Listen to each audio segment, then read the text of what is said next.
예, 계속 공부하십시다. 33장 12절 말씀입니다. 33장 12절 말씀입니다. 모세가 여호와께 고하되 보시옵소서 주께서 나더러 이 백성을 인도하여 올라가라 하시면서 나와 함께 보낼 자를 내게 지시하지 아니하시나이다.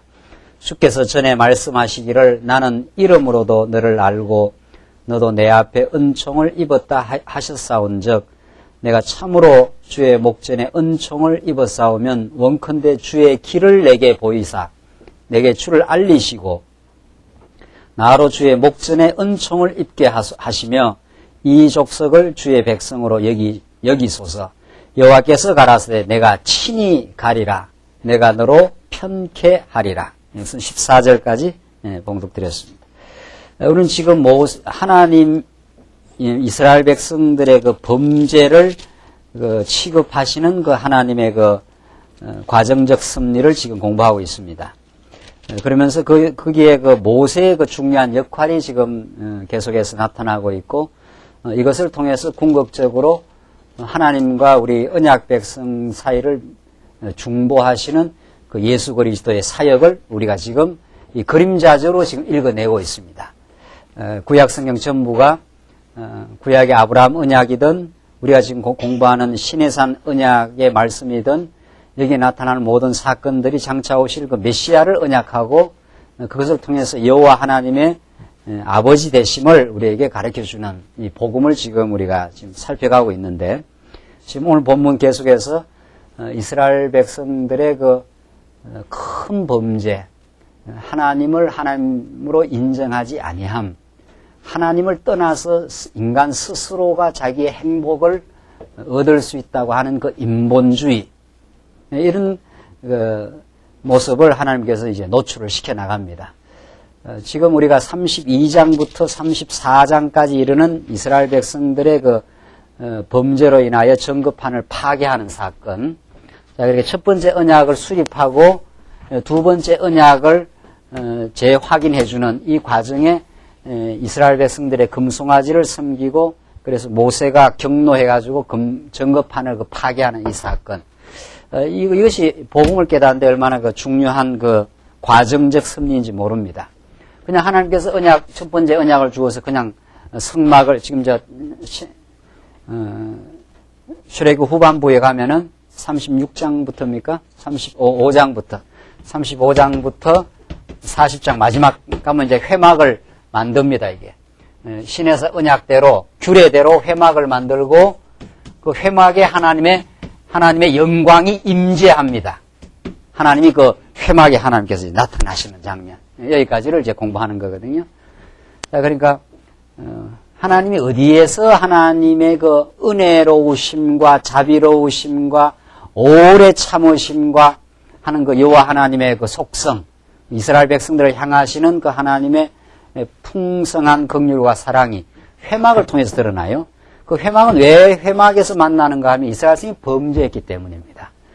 지금 우리가 누차 공부한 대로 하나님이 만약에 범죄한 이스라엘 백성이 그냥 나타나시면은 이스라엘 백성들 한 사람도 살아날 사람이 없습니다. 이것을 깨닫는 것이 너무도 중요합니다. 그런 백성들에게 하나님께서 하나님이 이스라엘 백성들을 만나 주시는 하나님의 방법을 제시해 주신 겁니다. 이게 복음입니다. 인간이 하나님 앞에 정성을 들이고 자기가 잘 가꾸어서 자기의 충성 때문에 하나님 앞에 나오는 게 아닙니다. 인간은 원래 배반적이고 불충한 존재들이고 하나님의 은혜를 깨닫지 못하고 자기의 영광을 추구했던 존재들입니다. 또 지금도 그런 그 구습들이 우리에게 남아있어서 지금도 우리에게 그 슬픔도 있습니다. 사실은 하나님을 늘 잊어버리고 감사치 아니하고 주신 것이 많은데도 없는 것을 찾아 헤매는 어리석음, 이런 것들로 우리는 인간은 꽉 들어차 있습니다. 로마서가 우리에게 그걸 너무도 잘 증거하는데 그런 그 인생들에게 하나님께서 자기의 길을 여신 겁니다. 이게 회막입니다. 범죄한 백성들에게 회막을 만들어서 하나님이 그들과 함께 해주겠다. 나중에 그 하나님이 그 영광스러운 그 임재가 나타납니다. 출애굽기 마지막 부분입니다. 그 부분이 그들과 함께 해주겠다. 너희들의 모든 죄악을 내가 용서해주고 회막에서 너희들 만나 주겠다. 이것이야말로 장차 오실 메시아 안에서 우리를 만나 주실 우리의 참 자비로우신 아버지. 참으로 공의의 속성대로 하면 진멸받아 마땅한 저희들이지만 대신 자기 아들을 십자가에 못 박아서 우리를 영원히 대속해내신, 대신 죽으시고 우리를 죄값을 치르고 우리를 자녀로 사내신 겁니다. 그래서 그렇게 고귀한 보배로 우리를 대접해 주신 하나님, 그 은혜의 그 영광이 우리들에게 우리의 삶을 이제 새롭게 합니다. 이것이 우리를 광야길을 가게 하는 가장 강력한 힘입니다. 자, 이렇게 하나님께서 사랑의 확증을 해주고 레위기를 지나서 민수기에서 광야길을 이제 데리고 갑니다. 우리가 지금 그렇게 지금 인도되고 있습니다. 그냥 광야길을 가라 하면은 우리는 다 가다가 빗나간 길로 가거나 안 그러면 가다가 돼지게 만나 다 죽어버리거나 금송아지 섬기다가 허탄하게 빠져나가거나 이런 존재들입니다. 하나님께서 사랑의 확증을 해주고 회막에서 그들을 만나 주시고 그 사랑의 확증을 받고 이제 출정하게 되는 거죠. 이제 광야에 그 거친 길을 이제 가야 합니다. 그리고 대적들이 도사리고 있는 곳, 불뱀과 전갈이 도처에 있는 그곳을 가는 것은 하나님이 우리와 함께 하심입니다. 그러니까 거기서 두려움이 없습니다. 사망의 음침한 골짜기로 내가 다닐지라도 내가 해를 두려워하지 않을 것은 이게 다윗의 고백입니다. 다윗이 그 광야 길을 가지 않습니까? 동일하게 주의 지팡이와 막대기와 나와 함께 하심이라. 원수 앞에서 상을 베푸시고 이렇게 되어 있습니다. 그러니까 하나님께서 우리를 인도하시는 길은 그 환난이 없는 길, 원수가 없는 길이 아닙니다. 원수가 도처에 있지만 원수 앞에서 상을 베푸시고 원수들의 대적과 어려움 속에서 하나님의 보호가 있다. 이런 뜻입니다. 그게 상을 베푸시고는 잔치상이 베풀어진다 이 말 아닙니까? 하늘로부터 잔치상을 내려주어서 먹게 하고 풍성한 누림을 누리게 하면서 광야길을 갑니다. 그리고 고달프지만 감사하다는 말이 그런 뜻입니다. 이 두 개의 이 긴장 관계가 우리 삶 속에 있는 거지요. 감사만 있는 것도 아니고 고달픔만 있는 것도 아니라는 거죠. 고달픈 우리 인생길, 불뱀과 전갈이 도사리고 있는 도처의 위험과 올무가 놓여져 있는 곳을 가지만 그 올무를 하나님께서 피하게 하시고 하나님께서 인도하시고 함께 해주신다고 하는 그 보호의 약속, 이게 신에서 너희 범죄했지만은 내가 너희들을 회막을 통해서 너희와 함께 해주겠다 이런 말이죠. 하나님 우리와 함께 하심, 이것이 하나 복된 그 약속인지 모릅니다. 자식이 아무리 떠나가도 아버지의 마음은 그게 가 있는 거죠. 함께 해주겠다. 어떤 식으로도 그 원격에서 함께 하든지 가까이서 함께 하든지 함께 합니다. 거리 조정을 지금 하고 있는 하나님. 너무 가까이 붙으면은 진멸받을 것 같으니까 잠깐 뛰시고, 그러나 아주 뛰지 않고 회막을 마련해서 중간 지점에서 만나주시는 하나님. 이 놀라운 그 자상하고 치밀한 섭리가 우리 하나님의 섭리입니다. 여러분과 저의 삶에 하나님이 때로는 원격 조정도 하시고, 때로는 아주 너무 힘들면 친밀하게 다가와서 위로해 주시기도 하시고, 그게 하나님의 은혜로운 손길이라고 하고, 그것이 교회 지체를 통해서 나타납니다. 교회 지체를 통해서 하나님의 그 자비로운 손길이 교회 지체들의 손길을 통해서 우리가 위로를 받고, 그게 교회입니다. 우리 성도를 통해서 너무 힘들고 할 때 하나님께서 성도의 손길을 통해서 하나님의 말씀을 전달해 주거나 하나님의 말씀을 통해서 위로해 주는 것, 이것이 하나님이 우리와 함께 친밀하게 있다고 하는 때입니다. 때로는 하나님께서 우리 세상 가운데 던져놓으시고 멀리 조정도 하십니다. 사단에게 어려움을 겪게도 하시고 연단도 받게도 하시고 많이 깎여 들어가는 아픔을 겪게도 하시는 거, 원격에서 교육을 하시기도 하고, 때로는 가까이서 하시기도 하시면 거리만 있을 뿐이지 하나님 언제나 함께 하시는 길, 이게 광야 길입니다. 이것을 우리는 직접 이제 느낍니다. 하나님 조금 나를 거리를 떼어놓았구나. 너무 힘들 때는 가까이 계시는 거구나. 어쨌든 하나님이 함께 하십니다. 오늘 본문 말씀 보시면은 그것을 지금 가르쳐 줍니다. 12절 다시 보시면 모세가 여호와께 고하되 보시옵소서 주께서 나더러 이 백성을 인도하여 올라가라 하시면서 나와 뭐라고 했습니까? 함께 보낼 자를 내게 지시하지 아니하시나이다. 지금 모세는 하나님이 올라가지 않겠다. 너 그냥 사자를 통해서 보내겠다. 그러니까 모세가 다시 하나님께 다시 촉구를 하는 거죠. 함께 할 자를 지시 안 했습니다. 함께 할 자를 지시해서 되는 게 아니라 하나님이 함께 동행해 주십시오. 이게 모세의 간청입니다. 하나님께서 거리를 좀 뛰겠다 그랬지 않았어요. 그러니까 모세는 더 하나님께 파고드는 겁니다. 13절 보십시오. 내가 참으로 주의 목전에 은총을 입어 싸우면 원컨대 주의 길을 내게 보이사 내게 주를 알리시고 나로 주의 목전에 은총을 입게 하시며 이 족속을 주의 백성으로 여기소서. 하나님 좀 뛰겠다 하니까 하나님께 너무 뛰면 안 됩니다. 지금 같이 가야 합니다. 이렇게 지금 하나님께 지금 간청하는 거죠. 주의 길을 내게 보이사 길이 안 보인다 이 말 아닙니까? 지금 광야에 지금 길이 어디 있습니까? 하나님이 내 앞서서 불기둥과 구름기로 인도해 줘야 되지 그냥 가라 하면 어떻게 갑니까? 지금 그 말입니다. 이 모세의 그 간절한 그 기도입니다. 이게 여러분과 저의 기도입니다. 하나님이 이 광야 같은 세상 가운데 위험이 많고 참 어려움이 많고 도처에 지금 대적들이 있는데 이 길을 그냥 가라면 어떻게 갑니까? 하늘의 길을 여시옵소서. 그 말이죠. 우리에게. 하나님의 말씀의 뜻을 우리에게 다시 가르쳐 주시옵소서. 나와 함께 하고 있다는 걸 확정시켜 달라 이 말이죠. 이게 우리 기도입니다. 우리가 공부하고 힘들 때 하나님 아버지 내가 이 길을 가야 합니까? 내 앞이 잘 안 보입니다. 그 말 아닙니까? 그때 이제 기도가 현실적 길을 열어달라 이 말이 아닙니다. 현실은 언제나 돌짝 받치고 가야 되는 길은 가시밭길일 수가 있는 거죠. 현실의 평탄한 길을 달라는 게 아니고 어디서 길이 열려달라는 거예요. 하늘의 길이 내한테 열려서 하나님이 이 현실의 어려움 속에 함께 하신다고 하는 주의 길을 여시옵소서. 그 말입니다, 지금. 하나님의 그 전능하신 손길이 나와 함께 하면은 어딘들 가겠습니다. 그 말이에요.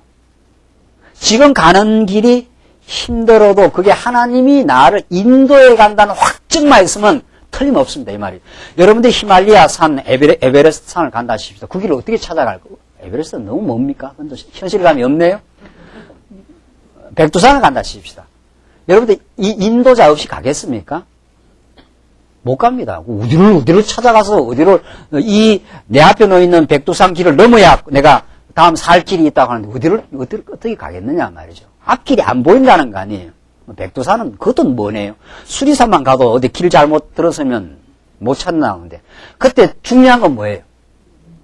아무리 복잡하도 그 길을 훤하게 알고 있는 그럼 그 인도자 하나 만나면 끝나는 거예요. 나는 이 길을 완전히 알고 있단 말이야. 한 수백 번 왔다 갔다 해가지고 어디다 던져놔도 이 길 찾아가는 인도자 옆에 딱 하나 붙으면 그걸로 끝난 거예요. 아무리 고달프고 길이 멀어도 그 인도자가 이리로 가면 틀림없습니다. 저 길로 가면 틀림없습니다. 제가 며칠 전에 운전하고 가는데 말이죠. 여자 3사람이 앉아갖고 말이지. 여자들이 언제나 문제 아니에요. 여자 3사람이 앉아갖고 나는 이 길이 맞다고 생각을 하는데 아니라고 그런 거예요. 내가 확신이 별로 없어요. 내가 그 길을 처음 가는 길이니까 그러니까 아닌가 보다 해서 길을 엉뚱하게 가는데 뺑뺑 도는 거예요. 그 사람이 그 인도자 잘못 만나고 자기가 확신이 없으면 그렇습니다. 그러니까 우리가 지금 불확실한 길을 가고 있습니다. 광야는 지금 어디로 가야 될지 모릅니다. 앞에 가다가 무슨 어려움이 당도 아닌지 몰라요. 여러분들 지금 이 길이 형통하다고 어림없습니다. 하나님께서 이미 여러분들의 형통한 그 길 밑에 하나하나 삐걱해버리면은 지금 생각하는 모든 게 파산됩니다. 여러 차례 우리는 그걸 겪습니다. 그렇게 겪어왔어요. 지금 잘 된다고 생각합니까? 어림없습니다. 하나님께서 이미 그 잘 된다고 생각하는 그 지하실에서 허물기 작전을 하고 있어요. 아마 무너뜨리면 그냥 주저앉습니다. 그냥 주저앉아요. 그러니까 현실에서 잘 된다고 좋아할 거 없고 현실에서 안 된다고 징징댈 거 없다는 게 그 신앙의 길입니다. 그래서 인도자를 확실히 만나고 그 인도자가 내 앞길을 확고하게 인도해 나간다. 그분을 우리가 만나는 길이 신앙길입니다. 이 거친 광야길을 없이 해달라는 게 아니에요. 지금 우리가 어디를 가야 될지 모르는 답답한 길을 가고 있지만 확실한 인도자가 내 앞에 있기 때문에 그 사람만 믿으면 된다. 그런 뜻입니다. 그게 예수 믿는 길입니다. 현실의 길이 열리는 게 아니고 나를 확고하게 인도해가는 분이 내하고 함께 계신다. 때로는 고난의 길을 가도 그가 새로운 길을 열어주시고 그가 길을 잘 알고 있다 이 말입니다. 그래서 예수가 뭡니까? 네? 길이요. 나는 길이요. 어떻게 해요? 진리요 생명이다. 그가 길이에요. 예수를 얼마나 아느냐에 승리가 있지, 내가 현실에서 내가 내 일을 잘 다듬어 가지고 내 주변을 잘 마련해 놓으면 내 인생이 평강하겠다. 어림없습니다. 그거는. 그걸 우리는 인생사에서 많이 겪어왔습니다. 사실은. 많이 무너지고 많이 경험하면서 하나님, 내가 만든 길에 무너짐이 있었습니다. 그러나 하나님은 이미 나와 함께 하셨습니다. 그 어려움 속에서 언제나 나를 보호하시고 나를 인도해 가시는 인도자였습니다. 그걸 깨닫습니다. 우리 앞에 이미 인도자가 있습니다. 모세는 그걸 내게 보여달라 이런 말입니다. 하나님, 내하고 너희와 떨어지겠다 했지 않았어요? 너희와 함께 안 가겠다? 하나님 막 화가 난 거 아니에요? 안 가겠다니까. 모세는 그렇게 하면 안 됩니다. 이 백성들은 아직 어려가지고 함께 가야 합니다. 당신이 우리와 함께 해야 됩니다. 그런 거죠. 그래서 내게 알리시고 나로 주의 목전에 은총을 입게 하시며 이 족속을 주의 백성으로 여기소서. 이 철부지 같은 인생들을 그냥 가라 하면 어떻게 가겠습니까? 이 말입니다. 여호와께서 가라스 때 내가 뭐라 그럽니까? 친히 가리라. 이 모세가 이렇게 달라붙는데 뭐 하나님 안 들어줄 수가 없어요.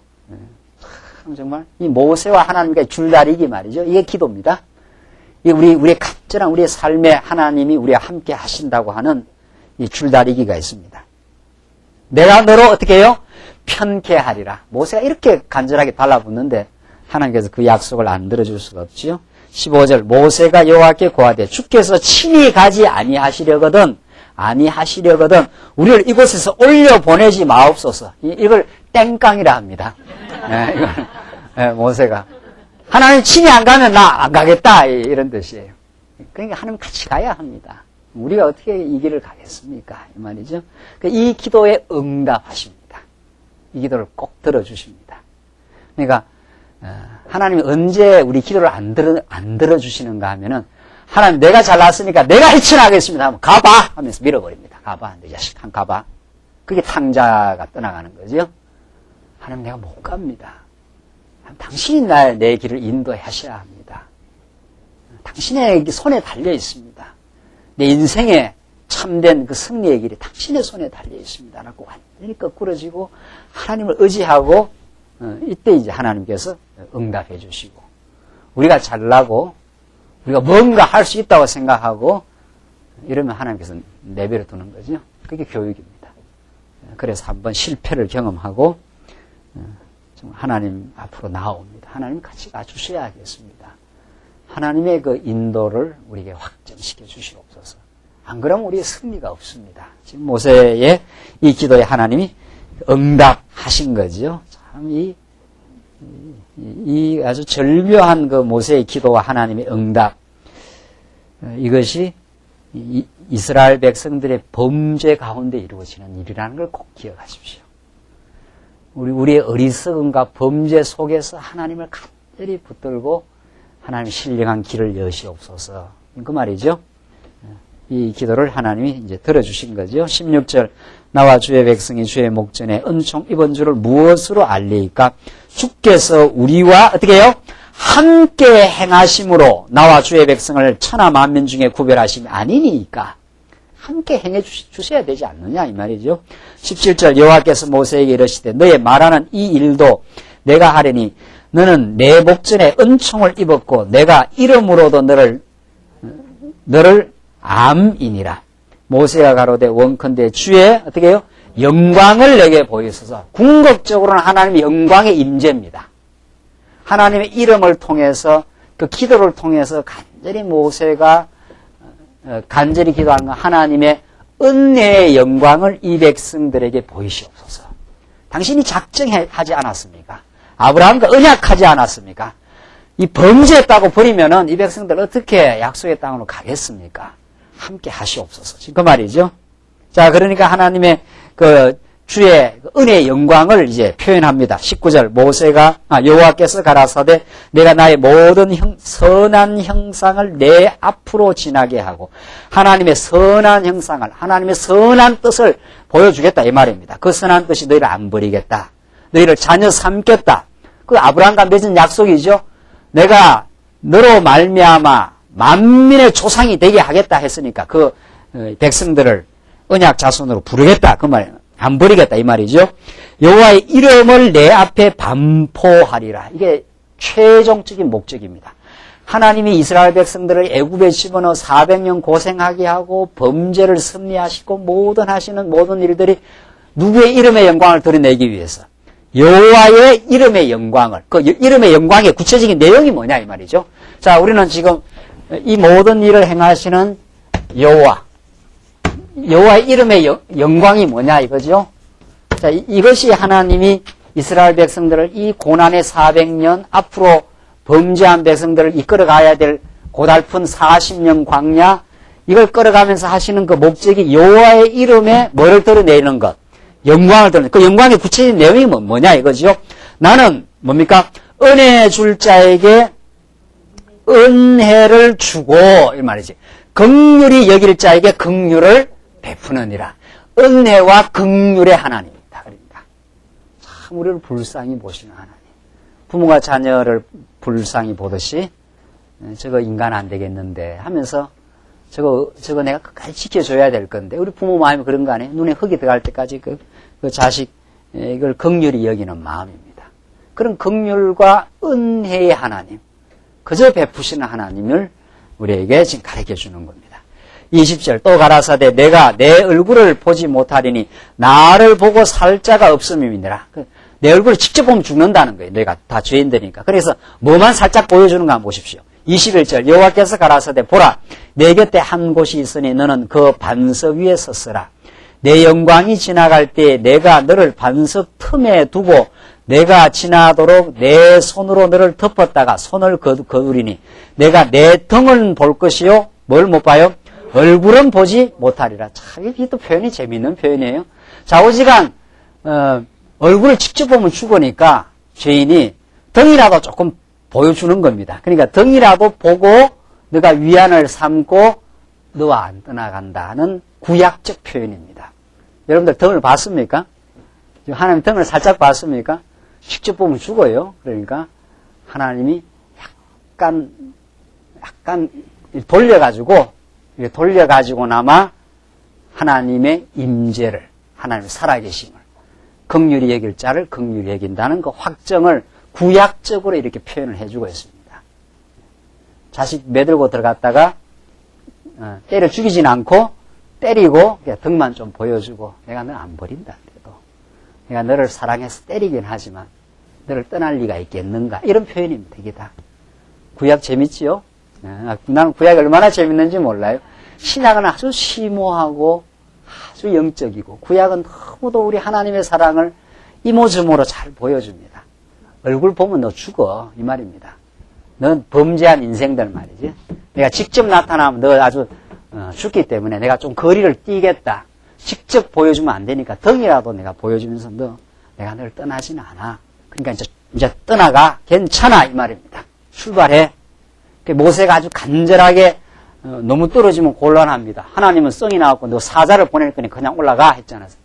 안 됩니다. 하나님이 같이 가주셔야 됩니다. 그러니까 얼굴은 내가 안 보여주고 내가 등을 살짝 보여주고 반석 틈에 너희들을 두고 내 손으로 다 덮어서 너희들 죄를 다 내가 덮고 등만 보여주면서 너와 함께한다. 가거라 이제. 이제는 가나안 땅으로 출발해도 된다. 이런 것을 계속 하나님께서 이모저모로 그 사랑을 지금 보여주고 확정하십니다. 34장 보십시다. 34장.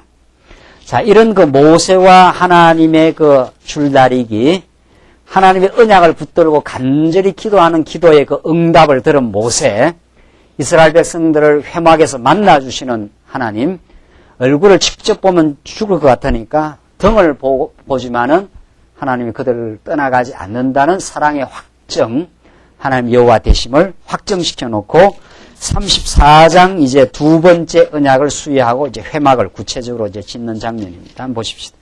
34장 이제 두 번째 증거판을 이제 수여합니다. 그러니까 첫 번째 언약을 하고 범죄하지만 하나님이 신실하게 두 번째 그 언약을 수립해 주는 장면입니다.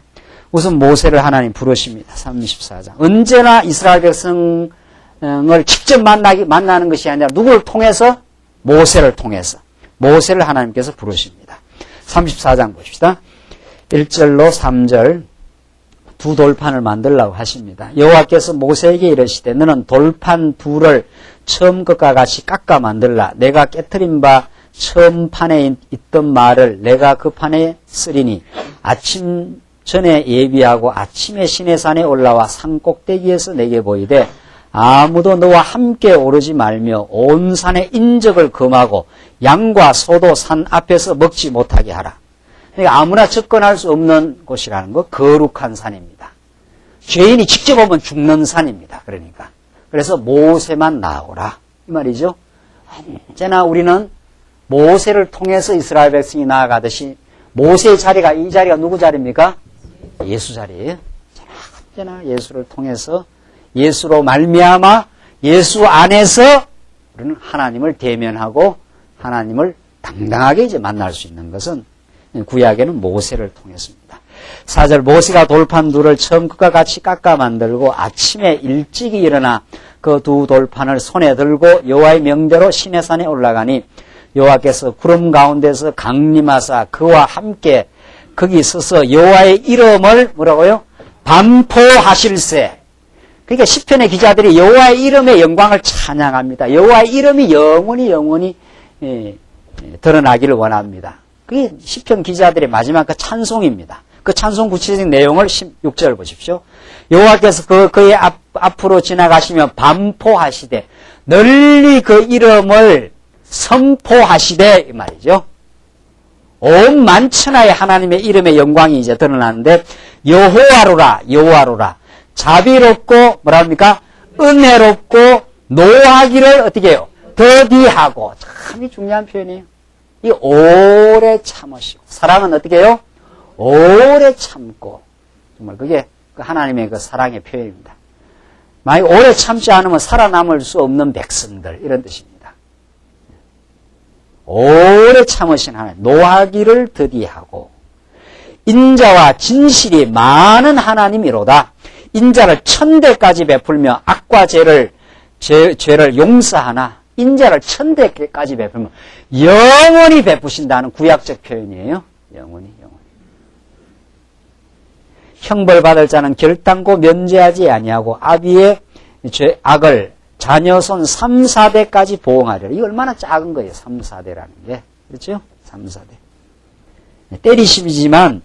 때리시기는 하지만은 인자를 1000대까지 베풀어 영원히 지켜주시는 은혜롭고 자비로우신 하나님.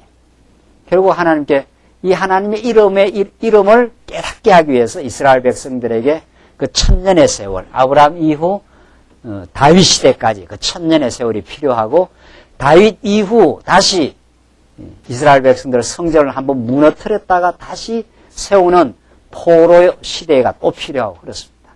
결국 그 모든 일들은 예수를 통해서 드러내는 하나님의 무한한 그 자비를 우리에게 드러내기 위해서 우리 인생 모두의 삶의 고통과 아픔과 쓰라림의 과정이 하나님의 은혜의 자비를 깨닫게 하는 밑거름이라 이런 뜻입니다. 이스라엘 백성이 오늘 이 지금 그 자비로우신 하나님, 은혜로우신 하나님의 이름의 그 반포를 느낄 때까지 이스라엘 백성은 400년 종살이하고 말이죠. 그 말할 수 없는 그 고통을 치르고 그들의 그 범죄가 노출이 되고 이러잖아요, 지금. 애국의 400년 종살이 범죄한 인생들 그 위에 하나님의 은혜와 자비의 하나님의 이름이 반포되기 시작하는 거죠. 시편의 모든 찬양 그 찬양입니다. 하나님 우리가 다 범죄했습니다. 범죄가 내 앞에 늘 있습니다. 그러나 이 범죄한 우리 영혼들 그 상한 심령 가운데 허우적거리는 우리 인생들을 하나님께서 아주 버리지 아니하시고 그 상한 심령을 기뻐하시는 하나님 기뻐하시는 제사는 이스라엘 백성들의 상한 심령이라 하면서 그 범죄에 허우적거리고 몸부림치는 인생에게 찾아와 주시고 그들에게 은혜와 자비의 하나님을 확정시켜주는 우리 아버지입니다. 이 하나님이 우리를 에게 나타나시는 변함없는 하나님, 오래 참아주시는 하나님, 그 하나님 때문에 우리가 지금 살고 승리의 길로 갑니다. 우리의 수많은 패배와 어리석음이 있지만은 언제나 하나님 한결 같으시니까 그래서 우리가 당당해지는 거죠. 이제 하나님의 자비를 의지하고 나왔습니다. 이제 예수 안에서 당신을 바라볼 수 있어서 감사합니다. 이제는 우리가 또 앞길을 가야 되지만은 우리 앞서서 항상 함께 해주시고 우리의 어리석음과 실수를 언제나 아시지만 또 덮어주시는 하나님. 얼굴 보면은 죽을 것 같으니까 덤으로 살짝 보여주시면서 늘 덮어주시는 자비하신 분. 그분이 이스라엘 백성과 언제나 함께 했습니다. 지금 그것을 얼마나 지금 농도 짙게 지금 보여주는지 모릅니다. 8절 보시면 모세가 급히 땅에 엎드려 경배하며 했지 않았어요? 이렇게 하나님께서 자기 이름을 반포하니까 급히 땅에 엎드리게 되어 있습니다. 모든 인생은 하나님 앞에 엎드리게 되어 있습니다. 자고 할 수가 없습니다. 내가 내 능력으로 살았다 할 수가 없고 하나님 앞에서는 범죄한 인생입니다라고 거꾸러지고 거기에 하늘의 평강이 임하는 자리입니다. 이 자리가 바로 가로되 주여 내가 주께 은총을 입었거든 원컨대 주는 우리 중에서 행하시옵소서. 이는 목이 뭐라 그랬습니까? 곧은 백성입니다. 얼마나 자고하고 말이죠. 똑똑하고 말이죠. 우리가 의롭고 그랬던지 모릅니다. 이런 말입니다. 의롭고 똑똑해서 말이죠. 남을 정죄하고 말이죠. 남과 다르다고 생각하고 말이죠. 하나님 눈앞에는 그렇지 않아요. 다 하나님 앞에 범죄한 인생이다. 내가 너를 이래저래 덮어서 자녀되게 했다. 그런 줄 알고 살아라. 지금 그런 말이 어디 있느냐 말이죠. 목이 곧은 백성이지만 내가 은혜를 베풀어서 지금 너희를 사랑했으니까 그런 줄 알고 살아라. 지금 그 말입니다. 그래서 서로 사랑하며 살아라 이 말입니다. 이제는 내 잘났다고 정죄하고 비판하고 하는 어리석은 우리 인생들을 향해서 지금 우리의 영혼을 파고드는 말씀입니다. 너 곧은 백성은 아니야. 목이 곧은 백성. 목이 곧었다는 말이 뭐예요? 목이 기부스가 딱 들어가고 말이지. 기부스가 들어갔으니까 다 자기가 옳은 거예요. 우리 인생이 전부. 자기 덜보 안 보입니다. 우리는 죽어도 자기 덜보는 안 보여요. 그렇죠? 뭐가 잘 보여요? 남의 뭐가 잘 보여요? 티끌이 얼마나 잘 보이는지 몰라요. 아주 쪽집게. 이런 쪽집게가 없어. 남 잘못되는 건 잘 보이고 말이에요. 자기가 지금 엄청난 죄인이라는 건 안 보입니다. 자기 덜보는 안 보여요.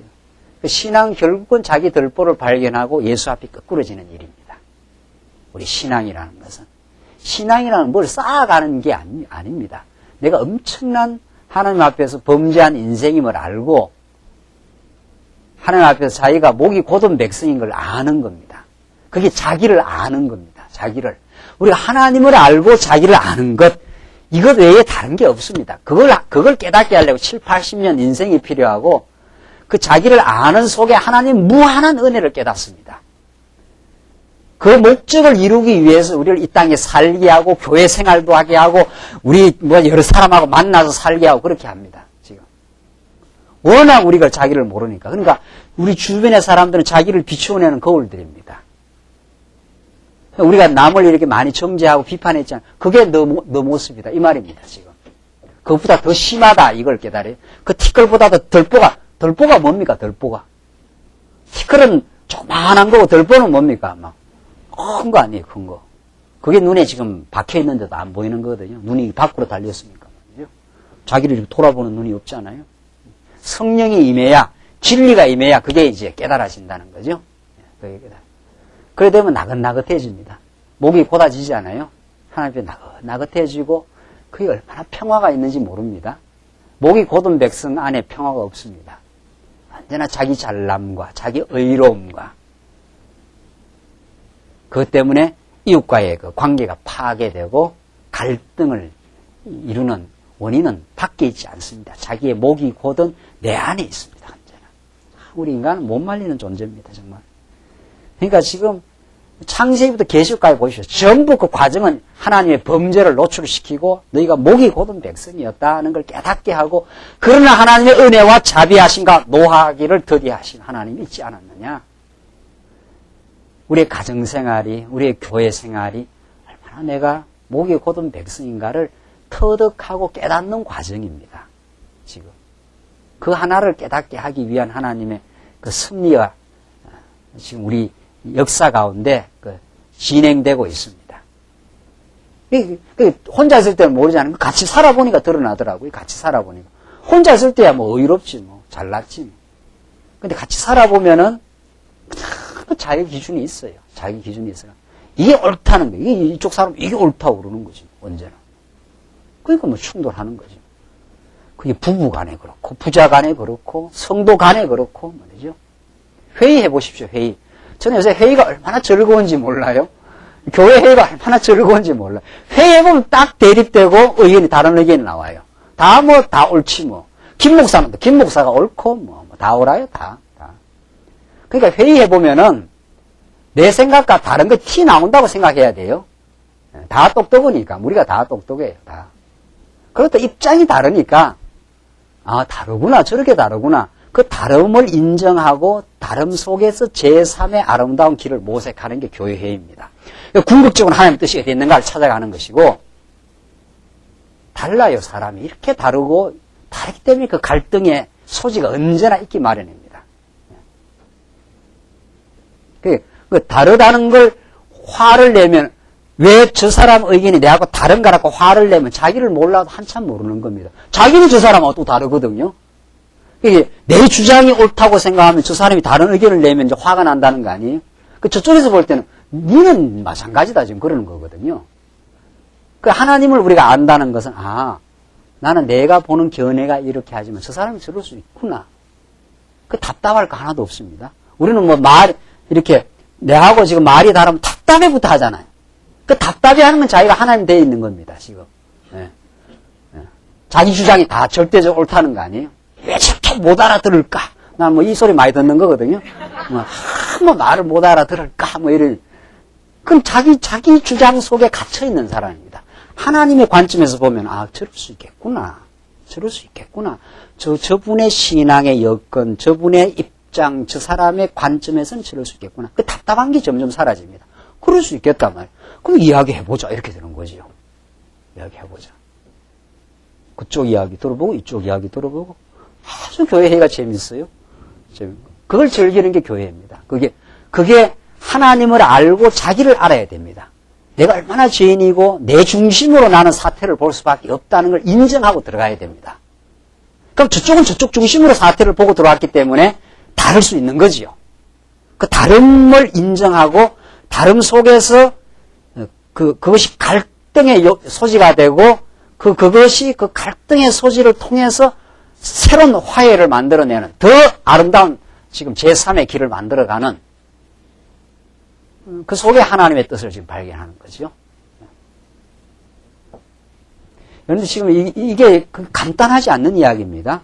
인간이 얼마나 자기 중심적이기 때문에 내 견해와 다른 게 태어나면 화부터 나요. 화부터. 왜 이렇게 못 알아들을까? 이런 이야기 말이죠. 못 알아듣는 게 아니라 네가 네 중심으로 말하는 게 저쪽에 못 알아듣는 거지. 아직 충분히 저쪽을 또 이해를 못했기 때문에 그런 겁니다. 그래서 끝없는 이 자기 중심임을 깨닫고 상대방도 자기 중심임을 깨닫고 하나님 중심으로 나가는 과정이거든요. 그게 이제 기독교 문화입니다. 그야말로. 그게 회의의 문화예요. 어떤 사람이 어떤 이야기도 이야기할 수 있어야 됩니다. 그리고 그 이야기의 제한과 한계를 우리가 서로 토론의 과정을 통해서 서로 발견하게 하면서 더 아름다운 길로, 더 내가 지금 생각하지 못한 길로 지금 가고자 하는 과정입니다. 지금. 그게 신앙 성숙이라고 그럽니다. 대립과 충돌은 필연적입니다. 대립, 충돌, 갈등은 우리 인생사에서 그게 인간의 존재 방식입니다. 그걸 우리가 인정해야 됩니다. 그렇죠? 이건 내가 다룰 수 있구나. 그래서 갈등이 있을 수밖에 없구나. 내가 저 사람을 충분히 이해 못했겠구나. 그걸 빨리 깨달아가는, 빨리빨리 말도 어폐가 있는 말이네요. 빨리빨리 잘 안 됩니다. 천천히 깨달아가고 있습니다. 아, 다를 수 있구나. 그래서 우리가 지금 진리를 깨닫고 있다는 게, 이게 우리 신앙생활에, 지금 오늘 우리 이스라엘 백성들의 범죄와 하나님의 자비하심, 이게 우리 신앙생활 전부 다입니다. 나와 너는 다 죄인들이에요. 그래서 철두철미하게 자기중심들이에요. 하나님 인정 잘 안 하는 존재들이. 자, 이제 그냥 하나님을 알기 시작하면은, 아, 내가 철두철미하게 자기중심적 존재구나를 알게 됩니다. 남의 티끌은 정확하게 밝혀내고 자기의 덜보는 허리멍텅하게 모르고, 이걸 내가 표현을 잘해야 되겠는데 말이죠. 남의 티끌은 쪽집게처럼 찝어내고 자기의 덜보는 너무도 관대하고 스르륵 넘어가요.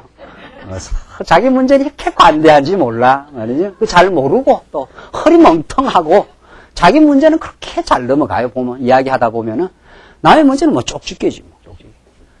철두철미하게 자기 중심. 그런데 이제 하나님을 안다 하는 거는 하나님을 안다는 건 자기가 죄인임을 안다 이런 뜻입니다. 알아간다 이런 뜻입니다. 알아가고 있습니다. 지금 여러분과 제가.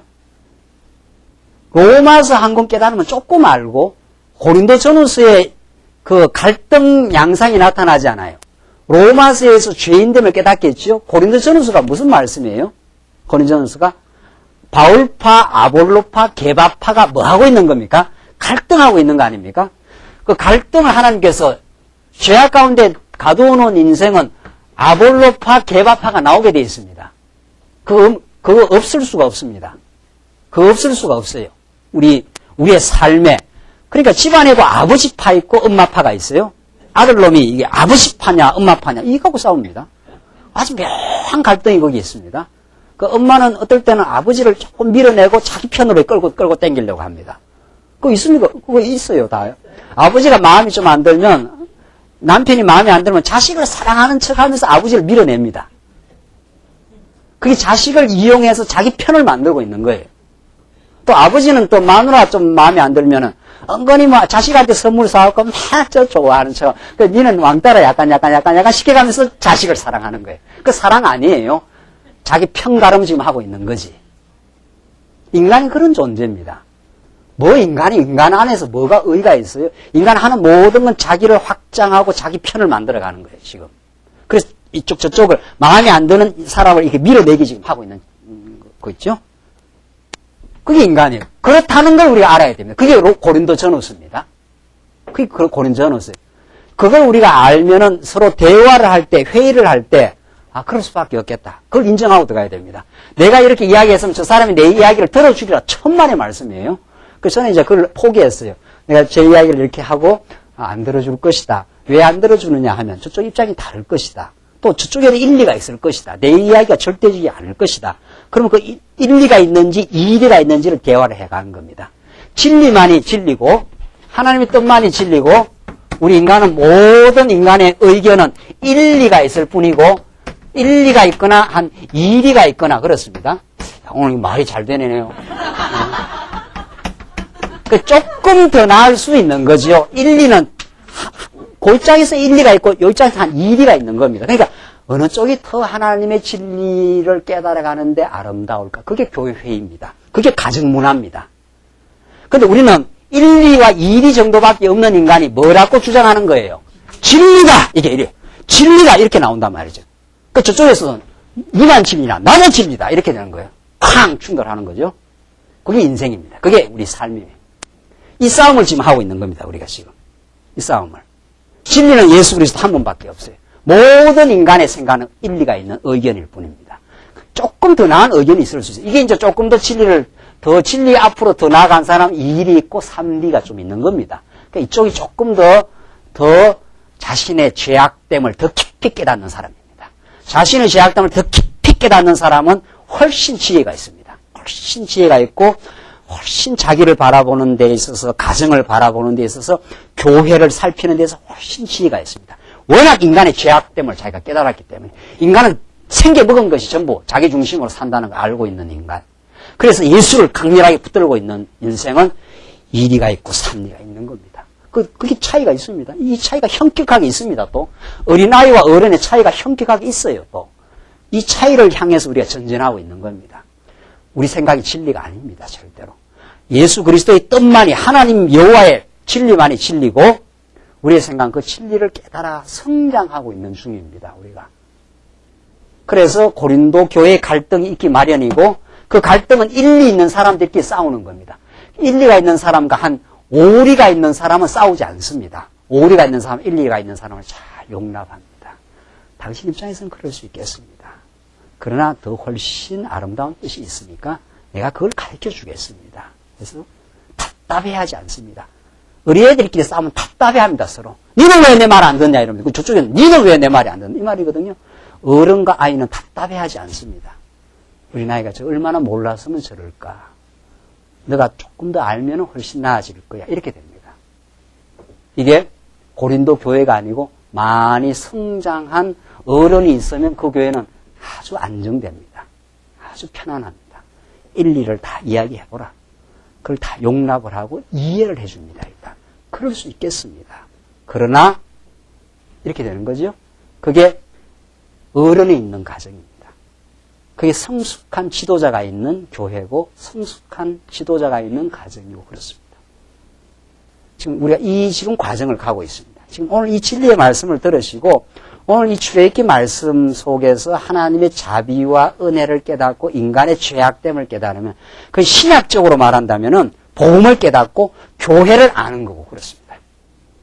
얼마나 복된 우리 교회 생활이 우리 앞에 놓여 있는지 모릅니다. 이 인간 자기중심적인 인생들이 모여 있거든요. 우리가 그러면서도 우리를 성장시키고 복되게 하시는 그 갈등을 오히려 우리의 자기 발견에 갈등을 통해서 자기 발견을 하게 됩니다. 아, 내가 내 중심이었구나. 그 자기 발견을 통해서 복음을 강렬하게 붙들고 성장해 가는 거죠. 지금 우리가 속회를 해보면 딱 드러나요. 내가 뒤에 속회를 딱 보면은 다 세요. 얼마나 센지 몰라. 다 똑똑해. 다 일리가 있는 주장하는 거지 다. 한 사람도 안 져, 회의에 보면은 그거 좋은 겁니다. 한 사람 안 쉬고 그게 얼마나 각자가 미숙했다는 걸 시간이 지나서 압니다. 시간이 지났는데도 모르면 참 그건 완전히 계속 우리 나이로 있는 거지 계속 내가 옳았다 이런 사람 있잖아요. 계속 그 자리에 있는 사람이에요. 내가 계속 옳았다 이런 사람 있잖아. 세월이 지나보면 내가 틀렸다 그럽니다. 참 내가 미숙했구나. 그때 내가 참 보는 시야가 좁았구나. 이 말이 이제 나오면 성장하고 있다는 그 징표입니다. 자, 여러분들 하나님 알고 자기를 안다는 거 이게 얼마나 근본적인 성경의 주제라는 걸 지금 오늘 이 말씀 속에서 우리가 지금 얻어내는 것이 중요합니다. 그래서 목이 곧은 백성이다라는 걸 좀 아는 게 중요하고 이 구절 계속 보십시오. 우리의 악과 죄를 사하시고 우리로 주의 기업을 삼으소서. 그렇죠? 우리의 악과 죄를 사하시고 우리로 주의 기업을 삼으소서. 그러니까 하나님께서는 우리 신약적으로 말하자면은 우리의 악과 죄가 있습니다. 그러나 하나님이 우리를 자녀로 삼아서 이제는 죄인이 아닙니다. 본질상 죄인이지만 우리는 뭐가 됐습니까? 하나님 앞에 뭐가 됐어요? 자녀예요. 자녀니까 하나님이 우리를 키워내십니다. 부모가 자녀를 키우지 않습니까? 오래 참고 사랑하고 올바른 길을 가르쳐주고 그것이 미숙하다는 걸 깨닫게 하고 이게 우리 교회 생활이에요. 이게 교회 생활. 실제는 다 죄인인데 하나님께서 우리를 다 품으시고 자녀로 삼았습니다. 자녀로 삼았으니까 자녀를 하나님께서 어떻게 하겠습니까? 키운다 이 말이죠. 이게 성장입니다. 키우는 과정 중에 있습니다. 그러니까 키우는 과정 중에 자기의 그 한계와 미숙함과 어리석음이 깨달아지면서 점점 이제 성장의 과정으로 갑니다. 나는 우리 말씀 운동이 지금 얼마나 토대가 잘 놓여져 있는지 모릅니다. 이 풍성하고 확고부동한 진리의 토대. 그러나 성장의 길은 나는 멀고 먼 길을 가야 된다고 봅니다. 여기가 지금 출발점에 와 있다. 이 정도로 생각을 해야 됩니다. 우리 말씀 운동이. 이 성경을 보는 성경의 이 근본적인 토대와 진리의 어떤 토대의 출발점에 와 있다. 이 토대가 얼마나 하나님께서 복된 말씀을 우리에게 기초로 놓아놨다. 그러나 여기서 더 아름다운 성장의 길을 지금 가는 것은 이제 출발점에 와 있다. 우리 광야교회가 지금 이 시점에 와 있다. 이렇게 봐야 됩니다. 이게 뭐 다 왔다가 아니에요. 다 왔으니까 일하자가 아니에요. 그 성장의 일입니다. 하나님이 우리를 하나님의 아름다운 자녀로, 멋진 자녀로 성장시키기 위해서 온 우주 역사를 지금 운행하고 있습니다. 한국 역사를 지금 운행하고 있고, 우리에게 일거리를 주시고 그렇습니다. 그 일이 목적이 아니라 일을 통해서 하나님은 뭐 하겠다? 자녀를 하나님의 자녀답게 어떻게 하겠다? 성장시키겠다. 그래서 우리에게 사업도 하게 하고, 가정도 주시고, 교회 일도 주시고, 우리가 해외 선교도 하게 하는 일은 그 일을 하는 게 목적이 아니라 그 일을 통해서 우리가 자꾸 커가는 겁니다. 하나님의 깊은 뜻을 깨닫습니다. 하나님이 뭐 일 못해서 우리를 지금 부른 게 아닙니다. 하나님이 지금 일 못해서 우리를 부른 게 아니라 하나님이 지금 뭐 우리를 하여금 막 이 군포에 여기에 말씀 못 듣는 사람들 많이 듣게 하려고 우리를 일꾼으로 썼었다. 물론 일꾼을 쓰지요. 하나님 뭐 우리 아니면 뭐 이 말씀 운동 멤버 안 되겠습니까? 하나님께서 군포에 있는 사람들, 우리 주위에 있는 사람들 다 지금이라도 어떻게 해요? 말씀 운동 멤버가 되라. 빛이 있으라 하시면 뭐가 있었고? 빛이 있었고 했으니까. 지금 한마디만 하면 우리가 뭐, 애쓰고 노력해서 뭐 할 것도 없어요. 그럼 왜 우리한테 그런 복된, 복음 전파의 일이라든가 해외 선교라든가 또 우리 지금 뭐 숫자가 다 차니까 예배당을 어떻게 또 해야 될 거 아니에요? 그 일을 왜 시키는 줄 아십니까? 그 일을 하라고 시키는 게 아니고 그 일을 하면서 하나님의 은혜의 도우심을 깨달으라고 그 일을 하면서 내가 얼마나 자기 중심적인 죄인임을 어떻게 해요?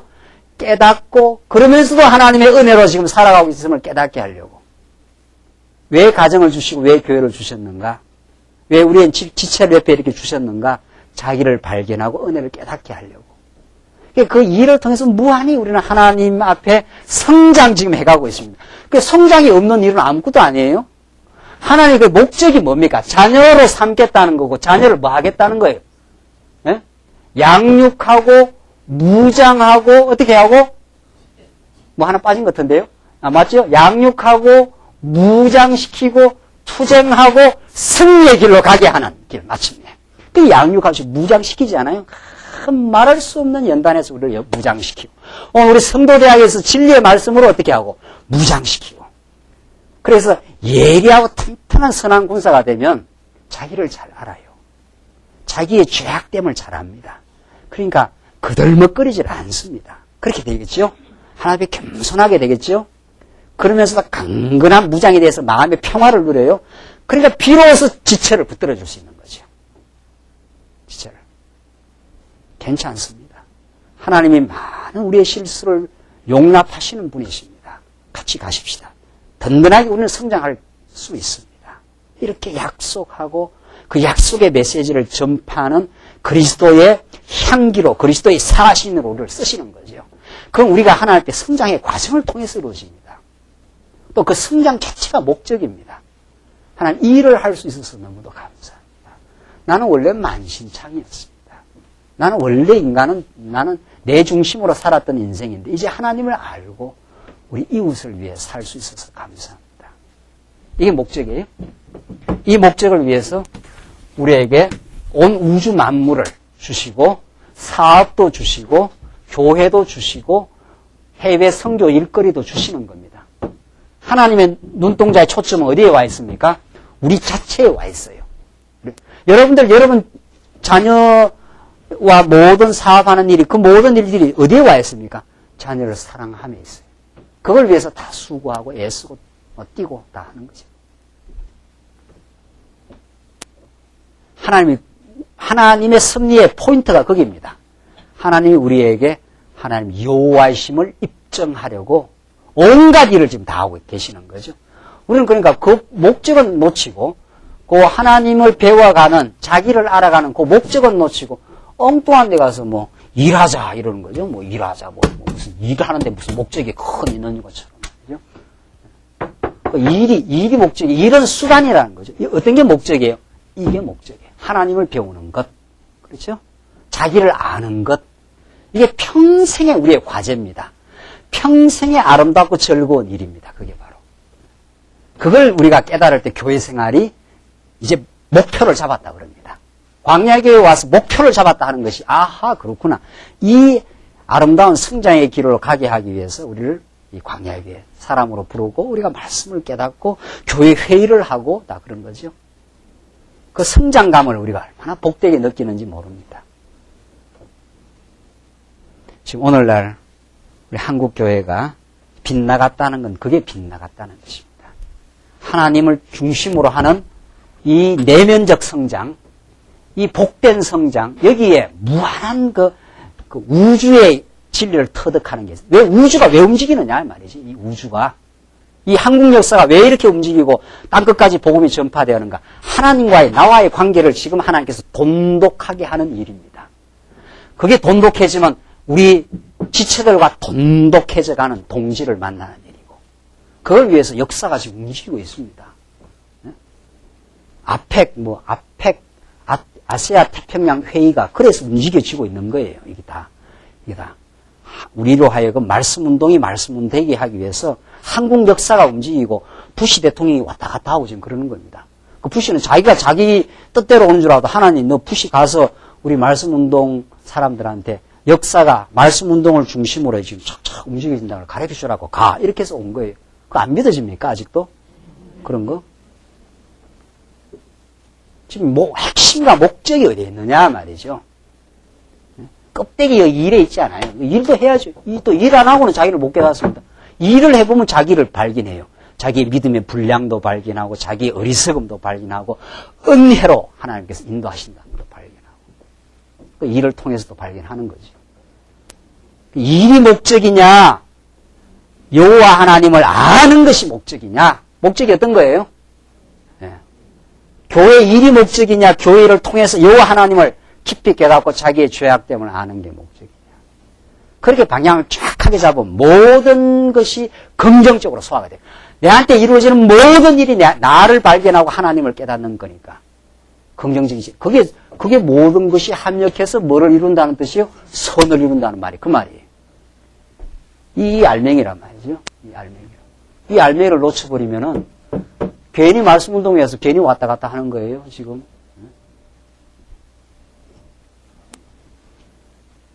그래서 우리 악과 죄를 사하시고 우리로 어떻게 해요? 주의 기업을 삼으소서. 우리가 하나님의 영원한 기업이 되었다. 영원히 사랑을 받는 자녀가 되었다. 이게 목적입니다. 그래서 당신이야말로 여호와 하나님 아버지입니다. 역사를 주관하시되 우리를 중심에 놓고 주관하시는 하나님. 하나님 우리를 인도하시되 우리를 많은 환난을 주시지만 우리를 어떻게 해요? 인내하게 하시고 어떻게 해요? 연단을 통한 연단된 인격을 가지게 하시고 그리스도 안에서 소망을 이루어내시는 분. 그 살아계신 하나님이 우리의 삶과 우리 교회와 한국 역사와 아시아 역사를 지금 움직이고 계신 하나님. 그 역사의 주제자이신 하나님이 나와 함께 하심을 깨닫고 거기에 우리의 든든함과 넉넉함이 있습니다. 거기에 우리 자신을 돌아보는 예리함이 있고 다른 우리 지체를 넉넉하게 품어내는 그 힘이 그 하나님의 계속되고 반복되는 오늘 일상 삶의 교육에 있습니다. 그것을 느낄 때 우리는 참으로 신앙생활을 한다고 하는 그런 복된 느낌을 받습니다. 기도하십시다. 어리사비하신 하나님 아버지 은혜와 사랑을 감사합니다. 우리 인생이 얼마나 허탄한 길을 갔었고 죄악된 존재였으며 그러나 하나님께서 이스라엘 백성들에게 복된 자비와 은혜와